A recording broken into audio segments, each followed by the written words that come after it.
কাল রাতে আমাদের রীতাদির বাড়িতে ছিল পার্টি, লেডিস পার্টি। তো আমরা সবাই মিলে পৌঁছে গেছিলাম রাত্রিবেলা 8:30টার পরে। তো দেখতে পাচ্ছ গল্প হচ্ছে, গিয়েই কিন্তু শুরু হয়ে গেছে fish fry and vegetable chop, তার সঙ্গে স্যালাড। দারুণ খেতে হয়েছিল, হেভি টেস্টি। হ্যাঁ, এটা ছিল আমাদের। পার্টিটা কী কারণে হয়েছিল সেটা তোমাদের বলা হয়নি, সেটা তোমাদের শোনাচ্ছি।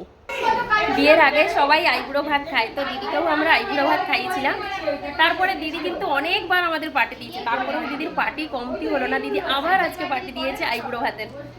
থ্যাংক ইউ দি, অনেক খাওয়ালো, বিরিয়ানি খাইয়েছি হেভি, তার সঙ্গে সঙ্গে আরও ছিল ফিশ ফ্রাই, তারপর ভেজিটেবল চপ, আইসক্রিম, মানে সব মিলিয়ে ফাটাফাটি। আজকের দেখো সবাই এসছে, এই যে দিদির ঘর ভরে আছে।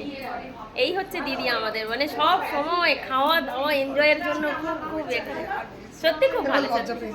দি ডিনারে রেখেছিল মাটন বিরিয়ানি। মাটন বিরিয়ানিটা এত টেস্টি হয়েছিল, পুরো বাঙালি স্টাইলে, বম্বেতে বসে বাঙালি স্টাইলে মটন বিরিয়ানি খাওয়া জাস্ট অসম, দুর্দান্ত ছিল। তার সঙ্গে একটু ফটোশ্যুট চলবেই, তার সঙ্গে ছিল আরও আইসক্রিম। আইসক্রিমও শুধু খাই না আমরা, তার সঙ্গে সঙ্গে দিদি আইসক্রিম কোন দিয়ে ঘরে পাঠিয়ে দিয়েছে, আমাদের বাচ্চারা ভীষণ এনজয় করে খেয়েছে। থ্যাংক ইউ সো মাচ দি, সব কিছু দারুণ ছিল।